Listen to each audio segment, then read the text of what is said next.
ভারতে ডায়াবেটিসের জন্য আলু নিয়ে সবসময় বিতর্ক রয়েছে।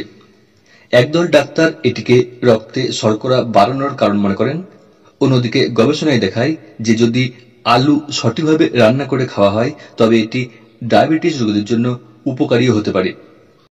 এই ভিডিওতে আমরা বিস্তারিতভাবে জানব যে ডায়াবেটিস রোগীরা কিভাবে আলুকে তাদের ডায়েটে অন্তর্ভুক্ত করতে পারবেন।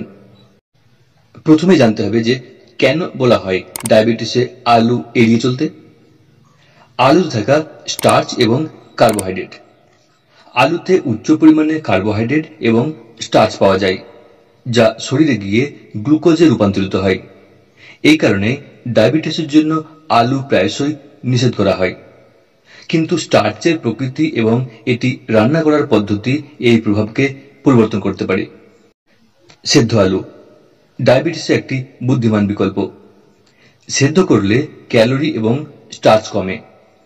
যখন আলু সেদ্ধ করা হয় তখন এর অতিরিক্ত স্টার্চ জলে চলে যায় এবং এর ক্যালোরিও কিছুটা কমে যায়। এইভাবে ডায়াবেটিসের জন্য সেদ্ধ আলু একটি নিরাপদ বিকল্প হতে পারে। পুষ্টি উপাদানে ভরপুর। সেদ্ধ আলুতে ভিটামিন B6, B, C এবং পটাশিয়ামের মতো পুষ্টি উপাদান থাকে, যা রোগ প্রতিরোধ ক্ষমতা বাড়ায় এবং পেশি মজবুত করে। গ্লাইসেমিক ইন্ডেক্স দ্বারা কার্যকারিতা নির্ধারিত হয়। কি এই গ্লাইসেমিক ইন্ডেক্স বা জিআই? কেন এটি গুরুত্বপূর্ণ? গ্লাইসেমিক ইন্ডেক্স এটি নির্দেশ করে যে কোন খাবার শরীরে কতটা দ্রুত চিনি বাড়ায়। সেদ্ধ বা বেকড আলুর জিআই ভাজা আলু থেকে অনেক কম হয়। লো জিআই আলু ডায়াবেটিসের জন্য কেন ভালো?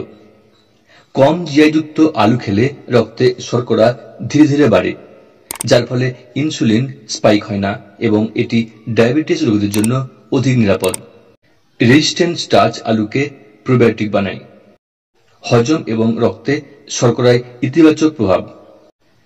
সেদ্ধ আলুতে উৎপন্ন রেজিস্ট্যান্ট স্টার্চ অন্ত্রে গিয়ে প্রোবায়োটিকের মতো কাজ করে। এটি কেবল হজমকে উন্নত করে না, রক্তে শর্করাকে স্থিতিশীল রাখতেও সাহায্য করে।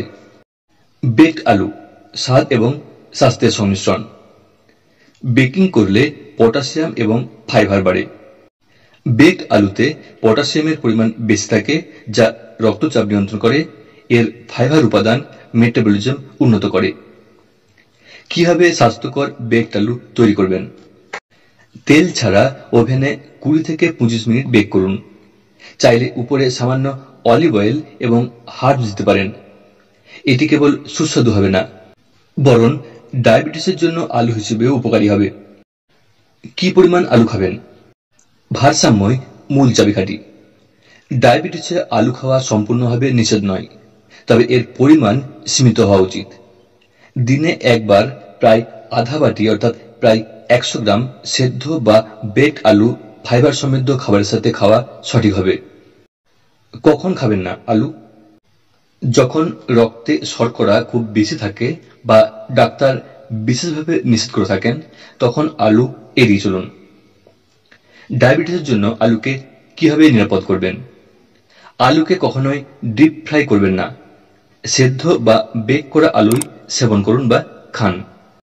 উচ্চ ফাইবারযুক্ত খাবার যেমন ব্রকোলি, পালং শাক ইত্যাদির সাথে খান। দিনে একবারই খান এবং সন্ধ্যায় এড়িয়ে চলুন।